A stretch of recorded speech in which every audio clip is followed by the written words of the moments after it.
Welcome to Recapping Movie Explain. In the opening scene of the movie, a little kid is shown playing with a puppet while wearing a dress, citing him verbally and then exits the room before the youngster screams loudly. He's got half a scissor blade in his hand, blood is all over the floor, and the front of his underpants is stained with blood as she returns to the room. His mother can only scream in horror at the suggestion that he may have cut off his penis with the blade. The movie's protagonist, Lily Morell, is then introduced to us. Meningitis caused Lily to lose her hearing for the last 13 years of her life, but despite this, she has no speech difficulties and excels at lip reading. Lily, who is studying to become an art teacher, has reportedly been saving all of her money in order to visit Paris with her younger sister, whom she also nurtured. Even though it is essentially the only background information provided for either character, I found the actors to be excellent and fully bought into their relationship. Sadly, her sister gets in a car accident and dies while she is holding her. Lily feels the need to start over and find solace elsewhere. Fortunately, she gets approved for an art scholarship in the Cassadaga spiritualist community. Lily meets Mike, a paramedic with a small daughter, and immediately finds new acquaintances. Mike selects the most bizarre first date ever for Lily, a seance. Simply put, not enough people do it. Lily attends the seance in the hopes of connecting with her sister, and much to our surprise, I didn't realize this was a spiritual film. She succeeds in doing so. However, as luck would have it, another spirit then attaches itself to Lily. From that moment forward, Lily has hallucinations, visions, and physical assault from a ghostly blonde woman. I believe that in some of these situations, Lily's deafness and inability to hear anything at all could have been used to the movie's benefit. It just seems like a waste of the potential for some very scary sequences.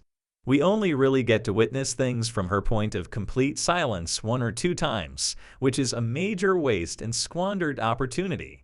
Watch Dead Silence if you want to see how what I'm talking about is done well. Since Lily can read lips so well, you'll have to remind yourself that she is deaf because, for the most part, she behaves and performs exactly fine. What was the point of Lily being deaf again? Lily, whose life is disintegrating all around her, rushes to figure out the woman's death's enigmatic circumstances.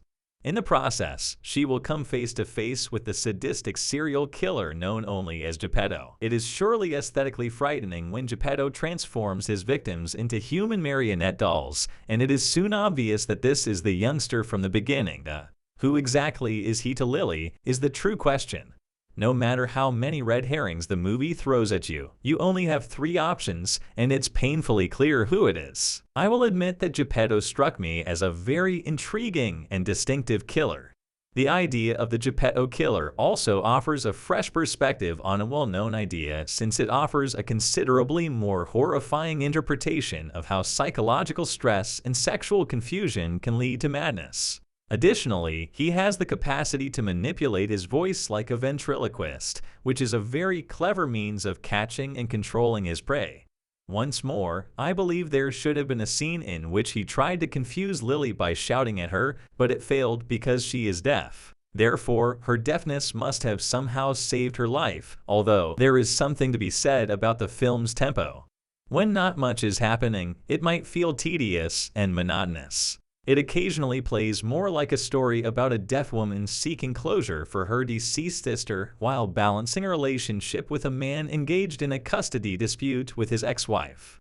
Although it might be considered character development, we never truly learn anything about these characters. Cassadaga strives to be scary and disturbing, but it falls short in both categories. I've seen far worse, but what it does and when it does is intriguing and expertly performed. In horror films, I typically love gloomy conclusions, but this one is finished. After the film's credits, there is a scene that feels incredibly out of place and sets up an unnecessary sequel. Despite these minor flaws, the film still has enough intrigue and jump scares to hold the viewer's interest. The genres that Cassadaga combines are creative and entertaining. I believe that it underutilized some aspects of its premise, which I believe had a lot of potential. Having said that, I still thought it was interesting and entertaining despite at times feeling like the pacing was a little slow. Like most directors who attempt to strike a balance between several divergent aesthetics, de Blasi occasionally feels like he's taken on too much. The supernatural elements frequently feel forced into the story, but there's no denying how derivative they are, and the glimpses into the murderer's hideout may be too few and far between to feel essential to the main plot. The villain's method of operation is at least made unforgettable in the later sequences. It is truly unnerving to see him assemble and manipulate his victims like still living marionettes. De Blasi deserves praise for steering clear of overtly sensationalistic gore. Sadly, the fact that we never get any meaningful information about the killer negates any threat that they may actually represent. Let's get back to the good news. The whodunit aspect of the story is actually rather interesting, and a number of minor people end up having more meaningful roles in the story than they first appear to, including the illustrious Louise Fletcher of One Flew Over the Cuckoo's Nest as a friendly landlady with a few secrets to hide. Lily is given a pragmatic and sincere personality by Kellen Coleman, who manages to carry the screenplay through some lumpy exposition towards the beginning and vulgar emotion ringing toward the end. De Blasi's previously highly stylized camera work and color palette abruptly fade into a flat workman-like rhythm for what should have been a breathless finale, but at least most of the loose ends are satisfactorily tied up, which is more than can be said of many more trendy horror films of late. The climax proves to be a little underwhelming. All of these factors combine to create an odd stew of contradictory ideas that is held together by excellent acting, believable characters, and the oppressive mood of a skillfully recorded setting. Cassadaga should appeal to horror fans who are accepting of some genuine human drama alongside their death and devilry aesthetics. De Blasi occasionally feels like he's taken on too much.